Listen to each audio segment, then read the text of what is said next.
Now let's take one of the exceptional problem in which we are going to identify the degree of the polynomial and also the number of zeros of that polynomial and the nature of zeros of that respective polynomial. So let's take the diagram. The fourth case where I just take x-axis and y-axis.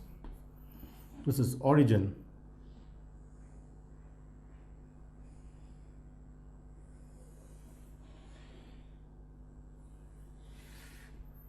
is what I have taken here. So I understand this graph with various x-intercepts and only one y-intercept. So here I have one y-intercept, but the number of zeros of this polynomial would be, for this polynomial would be where I start here. Now because the graph is touching x-axis, I have two repeated zeros or two repeated roots here. So in case of this, where the graph is touching x-axis, I get two repeated roots.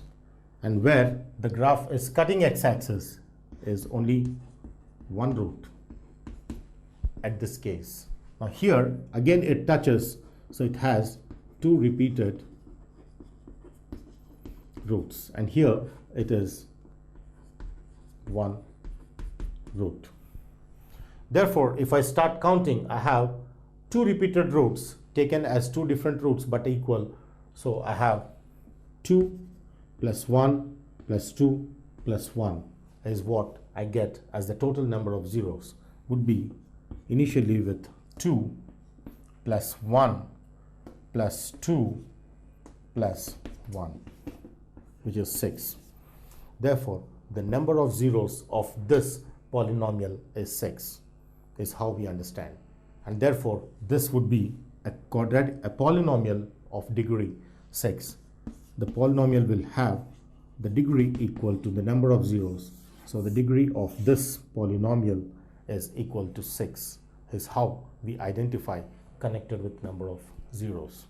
So now that we have seen the graphs and the zeros of the polynomials connected to the graphs, and of course identifying the degree of the polynomial connected with zeros, now we'll see the relationship between zeros and the coefficients of polynomials.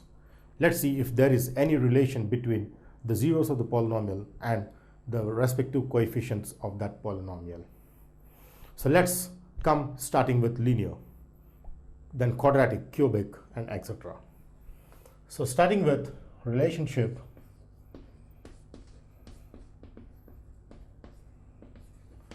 between zeros and coefficients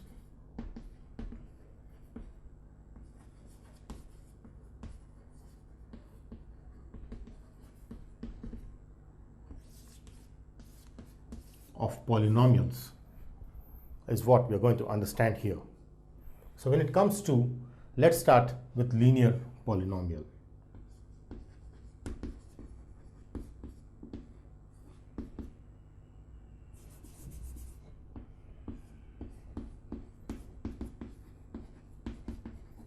Now clearly I know that the zero for this is when I take x equal to 0. When I take p of x equal to 0, I get x equal to the 0 of p of x is clearly, we have seen in the previous session, that is negative b over a. Let's also try for quadratic, the next polynomial of degree 2. So in case of the quadratic polynomial, let's see what is the relation between the zeros of a polynomial connected with coefficients of polynomials.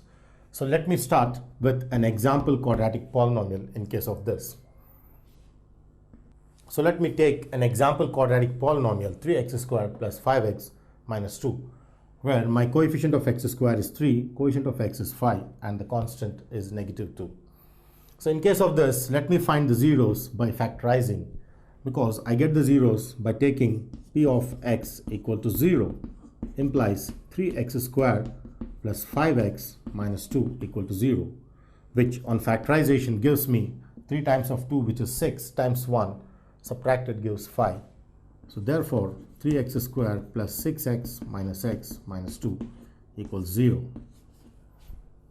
Then I pair the first two and the last two so that on taking common I get 3x into x plus 2 minus of x plus 2 equal to 0, which on further simplification gives me into x plus 2 equals 0 is what we get when factorized. So each of them equal to 0 gives me x equal to 1 over 3 and x equal to minus 2, which are the zeros of the polynomial given out here in this example. Now with these zeros, let me see how the coefficients 3, 5 and minus 2 are connected with this. So let me consider the sum of zeros which we have found out here, the two zeros which are found out here. So when I take the sum of zeros, I see that when I add up 1 by 3 with negative 2, I get 1 by 3 plus minus 2, which on simplification gives me LCM minus 5 over 3 is what I get as the sum of zeros. But clearly I see that this 5 and 3 are associated with the coefficients out here, that this 5 is the coefficient of x and that 3 is the coefficient of x squared. Always, in whichever roots we find, we see that sum of zeros for a quadratic polynomial is minus times coefficient of x by coefficient of x squared divided by coefficient of x squared. Therefore, sum of zeros for a quadratic polynomial is minus coefficient of x by coefficient of x squared is how we identify the sum of zeros. Similarly, I take the product of zeros and see what exactly I get when I subtract both of them. So when I do the product, then I see that I multiply the first 0 with the second 0 so that I get this as minus 2 over 3. But clearly I see that minus 2 over 3 is also associated with the constants, where minus 2 is the constant term and 3 is the coefficient of x squared. Therefore, product of zeros is identified for quadratic polynomials with a formula which states constant term by coefficient of x squared.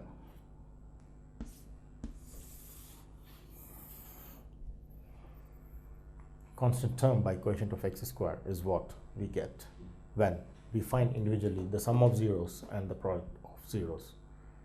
So for a quadratic polynomial, the roots or the zeros and the coefficients are always connected for any quadratic polynomial taken in mathematics, which relates that when we add up the zeros, I get that equal to directly negative times coefficient of x by coefficient of x squared, and the product of zeros directly is obtained by dividing the constant term with the coefficient of x squared is how we understand the zeros connected with a quadratic polynomial. Therefore, if I take the quadratic polynomial in general form as, say, p of x equals ax squared plus bx plus c, then if I find the roots or the zeros of this, then if I say alpha and beta be the zeros, or we also call them as roots or x-intercepts in graphical form, zeros or roots of p of x equal to 0, then let's see how we can connect these roots with the coefficients. Now, as I can clearly see that the coefficient of x squared is a and the coefficient of x is b and the constant term is c. Therefore, I have the sum of roots or sum of zeros is minus coefficient of x by coefficient of x squared. So therefore, the sum of zeros, which I denote with alpha and beta, with the sum as alpha plus beta, would be minus of coefficient of x, which is identified as b, and the coefficient of x squared, which is identified as a, is what I get in terms of minus b over a. Similarly, the product which I identify as alpha beta is the product of zeros or roots is constant term which is identified as c, and the coefficient of x squared which is identified as a is what we get in terms of this. Is how we get it. Now how do we substitute and convert this into the zeros form is the biggest question. So let me just take this back here where I have ax squared plus bx plus c equal to 0 implies I take a common, and then since a is not equal to 0 and a, b, c are real numbers, therefore I take a common and then I get b by a and then c by a equal to 0. Then because a is not equal to 0, this step leads to make me understand x squared plus b by ax plus c by a equal to 0, since a is strictly not equal to 0. Can be taken to the denominator on the right side because it's a non-zero real number. Now this continued gives me, if I take this minus common, and then I get minus b by a of x plus c by a equal to 0. The reason I have taken minus of minus is that I have minus b by a, which can be substituted for alpha plus beta. Therefore this gives me x squared minus alpha plus beta times x plus the whole of c by a, which is alpha beta, as taken from equation 1 and 2.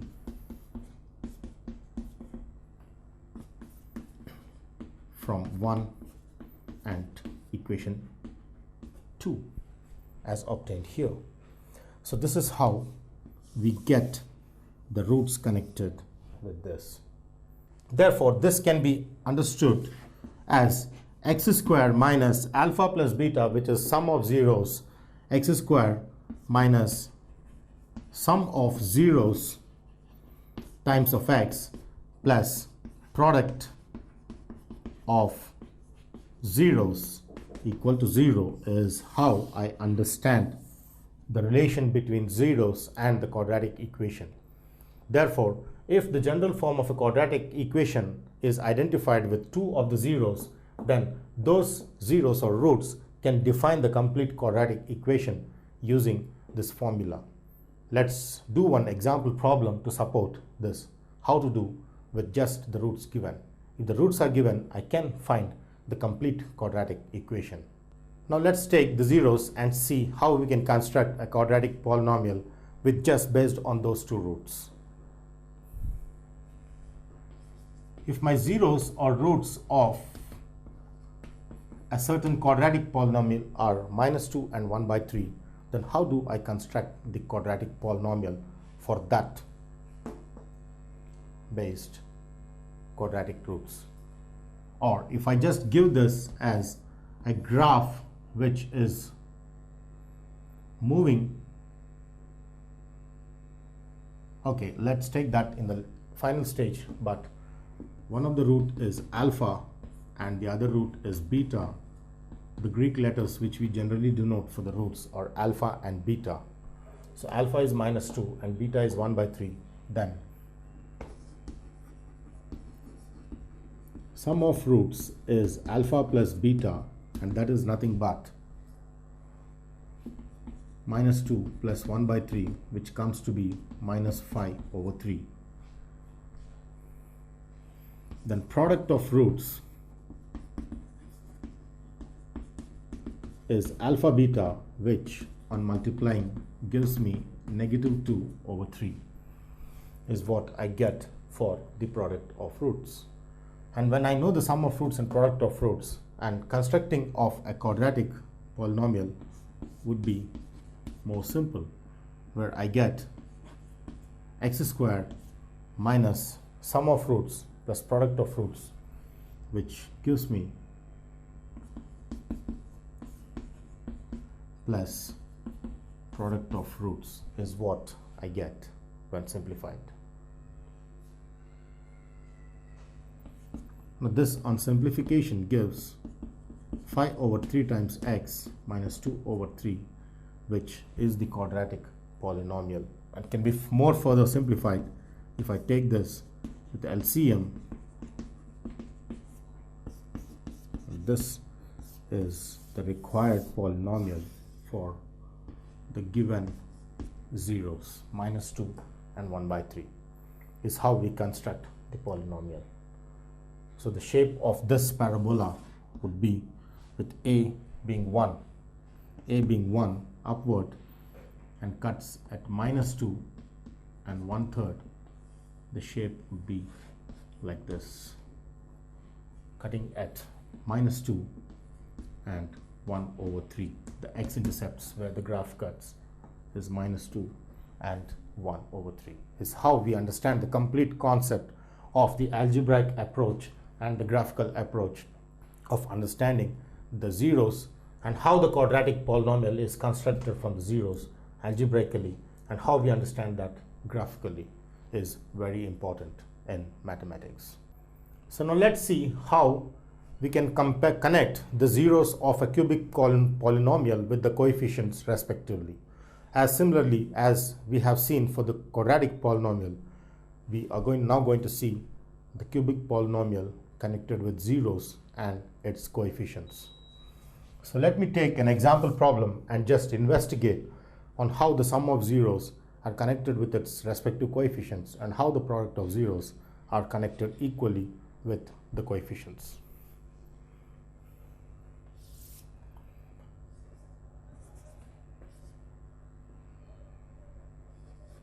Cubic polynomial, zeros connected with coefficients is what we're going to see now in this session. So let me take an example cubic polynomial and investigate its roots and see the outcome. So my cubic polynomial, an example of is 2x cubed minus 5x squared minus 14x plus 8 is the cubic polynomial I have considered. Now the coefficients of this cubic polynomial are 2, minus 5, minus 14 and 8. So with these coefficients, let's see what are the roots. Now clearly when I simplify the roots, I get that the roots are zeros of p of x, in this case are 4, negative 2 and 1 over 2. These roots can be obtained by graphing and identifying the x-intercepts, or doing it by the synthetic division method of finding the factors of cubic polynomials. So once I get the 3 roots, because the degree is 3, at the most 3 roots, these zeros, let's see if how they are connected with coefficients by finding the sum of zeros.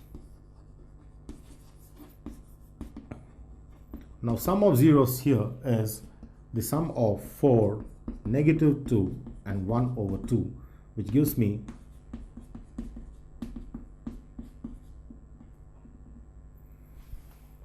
5 over 2.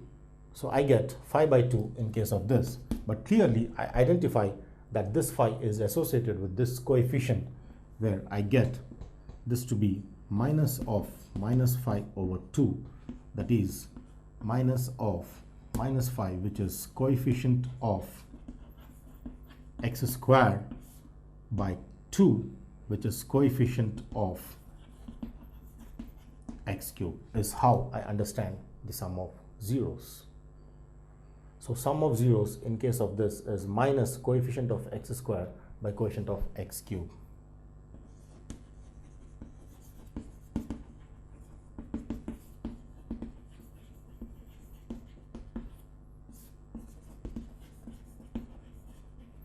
Is the formula I have obtained for the sum of zeros. Similarly, let's see how we can connect the product of zeros with the respective coefficients of the given cubic polynomial.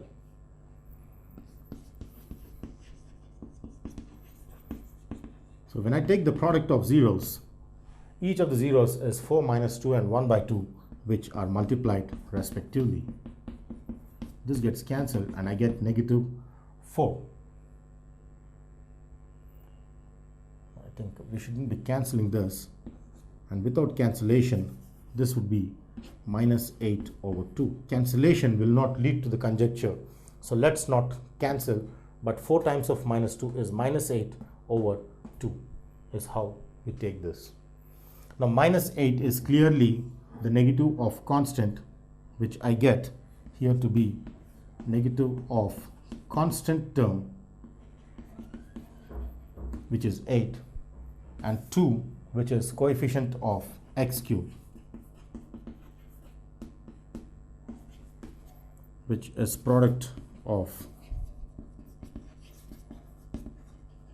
zeros, which is obtained to be negative times constant term by coefficient of x cube.